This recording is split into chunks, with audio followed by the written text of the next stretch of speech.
Hello everyone, this is Krishna Srija. I'm a BBA LLB first year student at now currently interning with Lexis and Company. Now let's discuss about the case laws or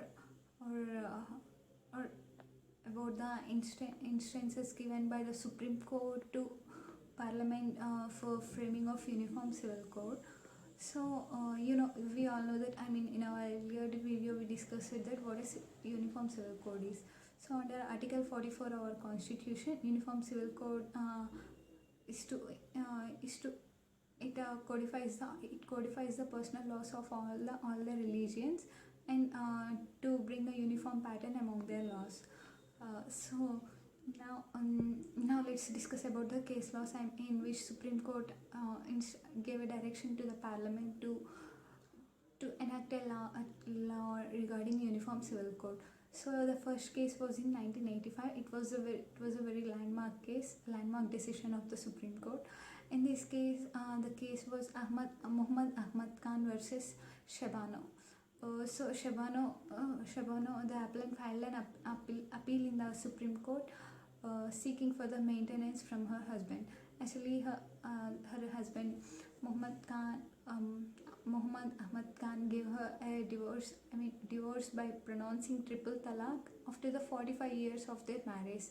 So, and he denied of paying her the maintenance. So then she approached the Supreme Court and filed an appeal in Supreme Court, and she approached the Supreme Court, and in that case she approached Supreme Court through the section 125 of Criminal Procedure Code. So in that case, the Supreme Court gave a judgment, gave a verdict on the through section 125 of CRPC that her husband need to pay her the maintenance. So the judgment was in favor of Shabano, and later that this is the very first time the Supreme Court gave an instance directing the Parliament to make a uniform civil code as in the matters of like this. The personal laws of the religion. The uniform civil code is very helpful. It avoids the issues of this kind. So Supreme Court directed the Parliament to frame the Uniform Civil Code. The second instance is in 1995 in Sarla Madgal versus Union of India. So the petitioner approached the Supreme Court that by dissolving the petitioner was a Hindu husband. So he want to dissolve his first marriage by converting into Islam, and he want to marry again, and then and with that he want his first marriage to be dissolved.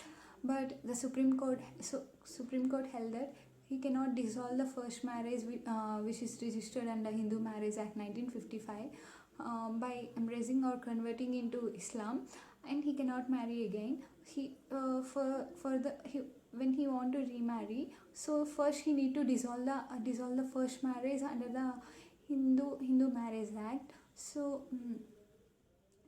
if he marries to dissolve the first marriage, if he remarries by converting into Islam, then it comes into the offense under the section 494 and 495 of Indian Penal Code. So again in this instance the Supreme Court again noticed that it is useful. It is very useful if we have a uniform code for everyone. So again in this case, again the Supreme Court directed the Parliament to frame a uniform civil code for all the citizens of India. But even though this uniform civil code was not in implementation, as we know that it is only implemented in the state of Goa. So these are the two instances where Supreme Court directed the Parliament to frame or enact a law regarding the Uniform Civil Code. That's all. Thank you.